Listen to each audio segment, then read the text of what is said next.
आज हम प्लेटो के आदर्श राज्य व्यवस्था की अवधारणा का अध्ययन करेंगे।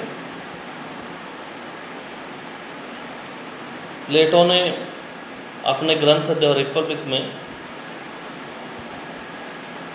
आदर्श राज्य की अवधारणा का उल्लेख किया और इस आदर्श राज्य की अवधारणा की स्थापना करने के पीछे, इस एक आदर्श राज्य व्यवस्था की स्थापना करने के पीछे प्लेटो का जो मूल उद्देश्य था वो ये था कि तत्कालीन नगर राज्यों में जितने भी दोष थे उन दोषों को दूर किया जाए और नागरिकों को एक ऐसा जीवन प्रदान किया जाए जो सुखपूर्ण हो, प्रसन्नतापूर्ण हो और पूर्ण आनंद के साथ में नागरिक अपना जीवन व्यतीत करें। ऐसे आदर्श राज्य व्यवस्था की स्थापना प्लेटो करना चाहते थे और उनके अनुसार जो आदर्श राज्य व्यवस्था की जो विशेषता थी वो निम्न प्रकार थी। आदर्श राज्य की व्यवस्था में उन्होंने कहा कि जो आदर्श राज्य होगा उसमें सावी विवेकता पाई जाएगी। उनका मानना था कि राज्य मानव आत्मा का ही वृहत रूप है, बड़ा रूप है और मानव शरीर की भांति राज्य का भी अपना शरीर है। शरीर की भांति राज्य में एक सावी विवेकता पाई जाती है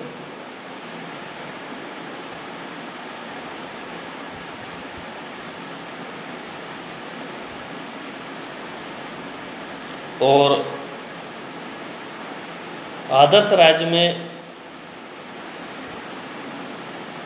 राज्य को व्यक्तियों पर जिस प्रकार की प्रधानता होती है वो वैसी होती है जैसे शरीर को अपने अंगों के ऊपर प्रधानता होती है। इस आदर्श राज्य व्यवस्था में उन्होंने कहा कि नागरिकों के वही 3 वर्ग होंगे, दार्शनिक वर्ग, सैनिक वर्ग और उत्पादक वर्ग। ये तीनों वर्गों का निर्माण, जैसे कि हमने प्लेटो के न्याय सिद्धांत में पढ़ा है, इन तीनों वर्गों का जो निर्माण होगा वो आत्मा के अपने अपने आत्मा के प्रधान गुण के अनुसार इनका निर्धारण होगा। जिसमें विवेक का गुण प्रधान है वो शासक वर्ग में आएगा, जिसमें साहस का गुण प्रदान है वो राज्य की सुरक्षा संबंधी कार्य करेगा तथा सैनिक वर्ग में आएगा, और जिसमें वासना के गुण की प्रधानता है वो राज्य में कृषि, पशुपालन, व्यापार आदि का कार्य करेगा और वो उत्पादक वर्ग में आएगा।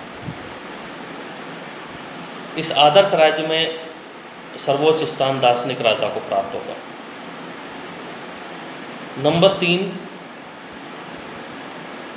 इस आदर्श राज्य व्यवस्था में श्रम विभाजन, हस्तक्षेप और कार्य विशिष्टीकरण का सिद्धांत भी शामिल होगा, जैसे कि अपन ने पूर्व में भी इसकी व्याख्या की है, और वो है कि प्रत्येक व्यक्ति को अपनी अपनी योग्यता के अनुसार, अपनी आत्मा के प्रधान गुण के अनुसार कार्य का बंटवारा कर दिया जाएगा।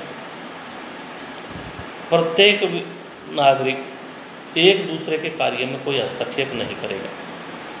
और जब वो कहते हैं कि एक व्यक्ति बहुत दिनों तक एक कार्य को करता रहेगा तो उसको उस कार्य में दक्षता भी हासिल हो जाएगी, यानी कार्य विशिष्टीकरण का सिद्धांत भी उसमें शामिल होगा।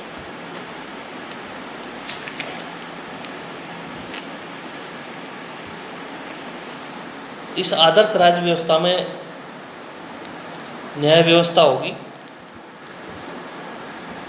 और जैसा कि हमने पहले पढ़ा है कि आदर्श राज्य वही होगा जिसमें कि न्याय की व्यवस्था होगी, और जिसमें जितनी न्याय की व्यवस्था होगी वह राज्य उतनी ही मात्रा में आदर्श राज्य होगा। उस राज्य में न्याय व्यवस्था की स्थापना करने के लिए हमें जो प्रमुख कदम उठाना होगा वो है प्रत्येक नागरिक में कर्तव्य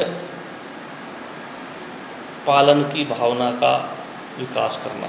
जब प्रत्येक नागरिक अपने अपने निर्धारित कर्तव्यों को पूर्ण करेगा, पूरी निष्ठा के साथ पूर्ण करेगा, तो उस राज्य में न्याय व्यवस्था की स्थापना हो जाएगी।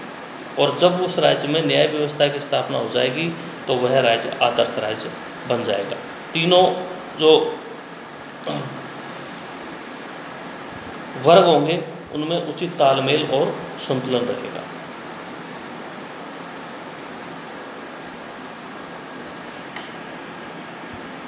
प्लेटो का मानना है कि आदर्श राज्य में जो शिक्षा प्रणाली होगी वो राज्य के द्वारा नियंत्रित होगी। इन्होंने आदर्श राज्य की स्थापना के लिए शिक्षा को एक सकारात्मक साधन के रूप में स्वीकारा है और शिक्षा को राज्य के द्वारा नियंत्रित एवं संचालित माना है।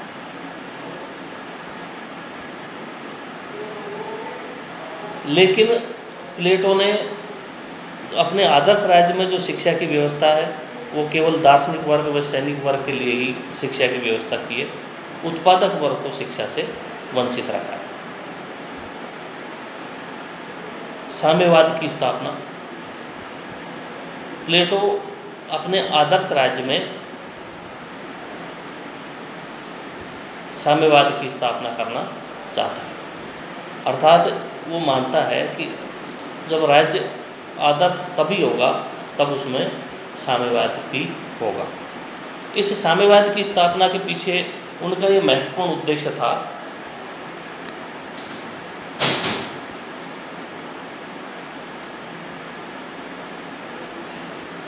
कि राज्य में एकता की भावना बनी रहे, राज्य में स्थायित्व की भावना का विकास हो और इसके एक राज्य की एकता में, राज्य की स्थायित्वता में वो सबसे बड़ा झंझट जो मानते थे वो परिवार और संपत्ति को मानते थे। इसलिए उनका मानना था कि दार्शनिक वर्ग के पास में और सैनिक वर्ग के पास में कोई संपत्ति नहीं होगी तथा उनका कोई निजी परिवार भी नहीं होगा। आगे इसी लेसन में अपन जो है साम्यवाद के सिद्धांत की विस्तृत व्याख्या करेंगे। दार्शनिक वर्ग का शासन। प्लेटो अपने आदर्श राज्य में दार्शनिक वर्ग का महत्वपूर्ण स्थान मानता है और वो ये मानता है कि एक राज्य तभी आदर्श राज्य बन सकता है जबकि उसका शासक दार्शनिक हो। उस दार्शनिक राजा का उस राज्य में केंद्रीय स्थान हो, उसकी भूमिका केंद्रीय हो और वो विवेकशील हो, ज्ञानी हो, सत्य का ज्ञाता हो, आत्मसंयमी हो। ऐसा व्यक्ति यदि दार्शनिक राजा बनता है तो वो सत्ता का सर्वोत्तम संरक्षक होगा। प्लेटो अपने आदर्श राज्य में ये मानता है कि स्त्री पुरुष को समानता का अधिकार होगा।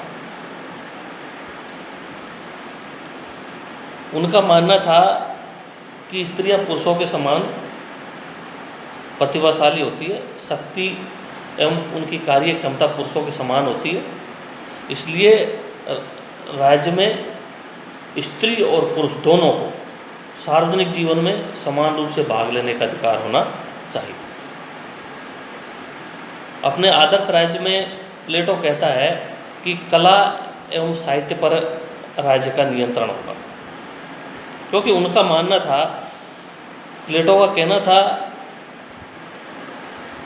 कि कला और साहित्य से नागरिकों में सद्गुणों का विकास होता है। लेकिन तत्कालीन नगर राज्यों में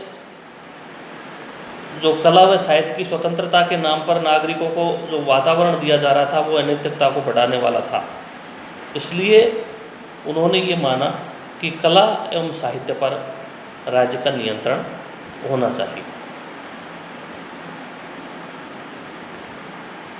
थैंक यू।